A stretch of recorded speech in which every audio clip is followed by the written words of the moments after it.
I started as a geologist, so that's what I studied, but my father was a brewer. So he, in all my youth, was always putting this virus of brewing into my veins. And then I had a big discussion with my father, and he said, okay, I'll take you in and we'll train you as a brewer. So I worked 4 years with him. And then we had a project with Heineken, and then Heineken made me an offer I couldn't refuse. So I started to have work for Heineken in 1995 as a brewer. As a brewer, I'm very happy that finally we talk again about the quality of Heineken.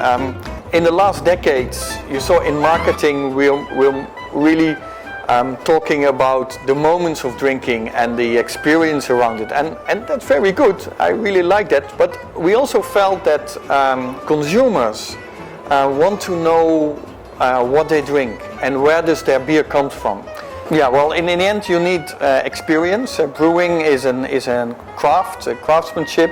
So you need to get time to learn how ingredients differ and react on equipment.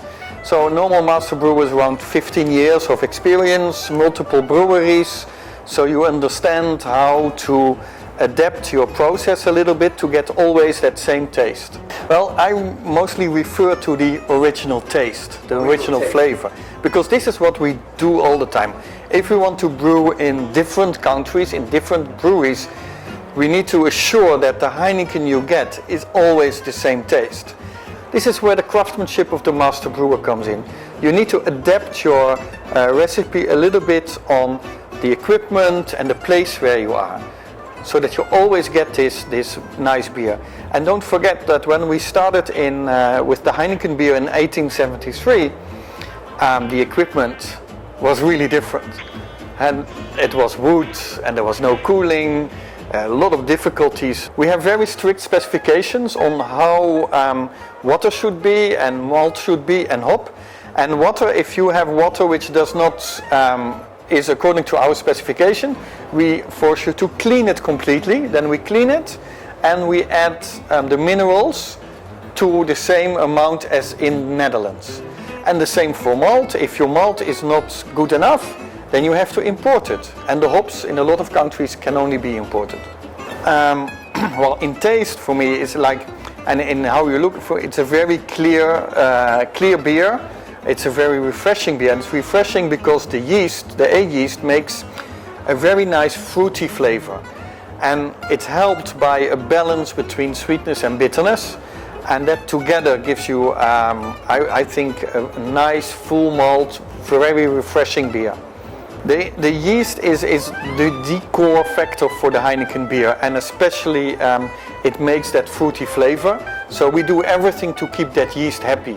And keeping the yeast happy means, for instance, that we ferment at horizontal tanks, so that there is not a lot of pressure on it, so that we keep the yeast as happy as possible, because then, only then, it makes that very nice fruity flavor which makes Heineken so refreshing.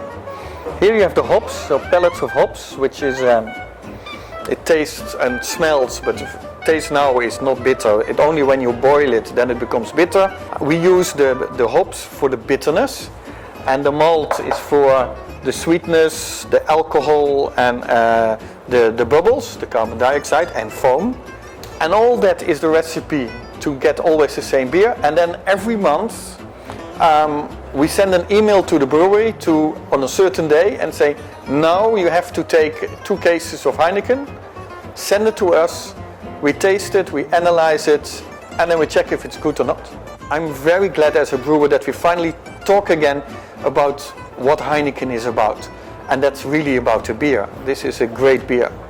And the fact that I can talk about my beers, that's really what I like.